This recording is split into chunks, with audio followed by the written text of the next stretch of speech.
今天哈，我们精锐直播间非常高兴啊，迎来了一个特殊的嘉宾，这个方老师。方老师呢，是我们看一下哈，雄狮救援队的创始人。然后呢，也非常有幸啊，因为有一次我参加方老师的这个讲座，我就非常的受益。而且呢，尤其呢，现在就是最近哈，这发酵的这个大 S 骤然去世这个消息啊，也引起全世界人华人的这个关注，所以呢，我们更发觉呢，就说我们要普及一下这个救援的知识，是不是可以就挽救很多不应该消失的这个生命？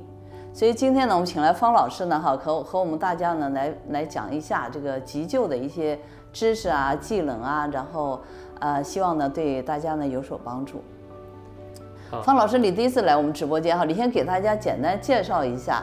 你是怎么就开始想起来就是从事这样的一个职业的？大家好，我是方红。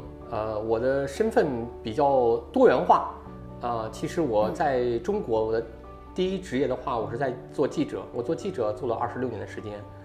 我的第二职业的话呢，是美国心脏协会急救培训导师。说来的话呢，也很有意思，就是我为什么来做急救培训导师？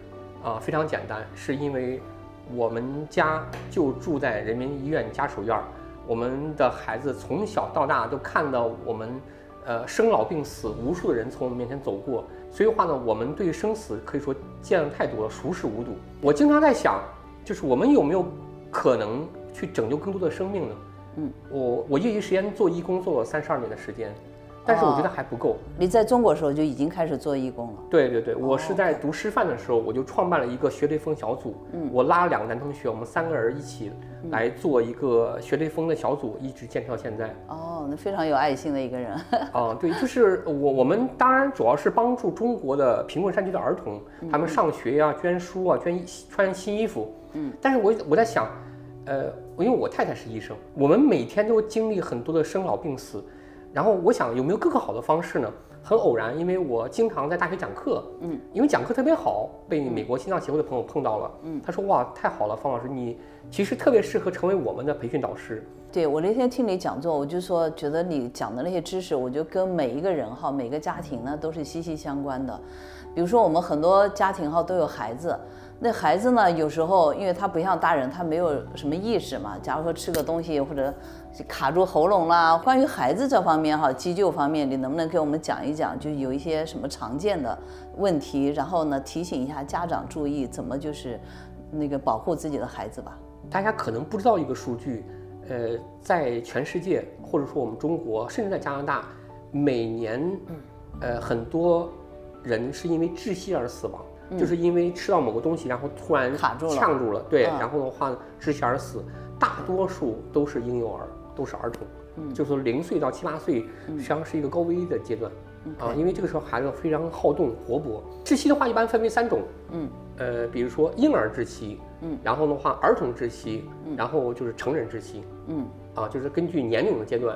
所以的话呢，像婴幼儿的窒息的话，实际上是不太好发现，不太好控制的。我们经常会在网上看到一些小视频，自己的孩子吃着饭，吃着香蕉或者吃坚果，突然被抢住了，然后的话呢，会面部发紫，呼吸急促，然后无法呼吸，甚至无法说话，然后父母就手忙脚乱。幸运的话呢，还能把它拍出来；那么不幸运的话呢，就是死亡。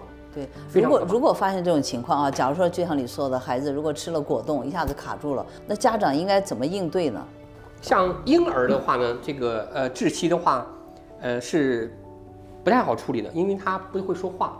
那么像我们一般的话呢，会使用一种方式，我们叫汉堡包式假法。首先的话呢，假设我们的这个小婴儿的话呢，他现在窒息了吃了一个花生，然后窒息了。窒息之后的话呢，我们第一步的话呢，应该是用手掌打开。然后的话呢，来托住他的下巴、脖子、下巴。对，因为婴幼儿的话呢，他的这个颈椎的话呢是无力的。然后的话呢，让他们趴下来，然后他的2腿是夹在我的手臂上的，手臂上，对，然后的话呢，我们坐在凳子上，对，屁股呢只坐1/3，用手托住他的颈部，同时的话呢，我们要用胳膊，夹紧他的大腿，这样稳住，避免他挣扎。对。然后呢，让他斜在我们的这个手臂上，同时的话呢，我们用掌根连续拍击5下，拍哪里呢？大家注意，拍它的肩胛骨，背部肩胛骨的位置，肩胛骨中间，中点位置。1、2、3、4、5。然后的话呢，5下之后，然后我们用汉堡包式夹法。为什么叫汉堡包式呢？你看2个手臂，托住它的后脑勺，然后翻转过来，你看很自然的，它的腿仍然骑在我们的手臂上。然后的话呢，我用胳膊夹住它，同时的话，我们要检查它。这时候的话，你看我们这手掌是托住它的头部的，对。然后我们检查异物有没有排出，如果有异物排出的话，我们用手把它抠出来。如果没有排出的话呢，继续排击。这的话呢，用掌根拍在什么地方呢？两乳连线的中点。1、2、3、4、5。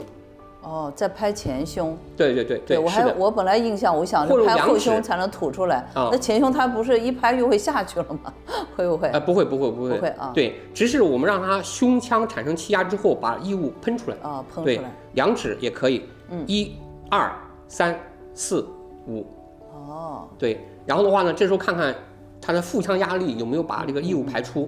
如果没有的话呢，继续5下汉堡包式夹法，2个手臂的力量。夹住它，然后再换再倒过来，对，换到这个2腿，你看2个腿左右腿交叉，然后1、2、3、4、5，完成，然后呢再检查汉堡包式夹法，就是来回循环的循环做，对，直到它异物排出。这个真的是非常的实用。对啊，因为有时候假如说小孩被卡住了，然后你临时的话，你就是打那个110的话，对，打911的话，然后那个他这个救护车也是没有办法立即到的，对吧？也需要时间。那这个时间如果耽误的话，很可能小孩就会窒息了。对，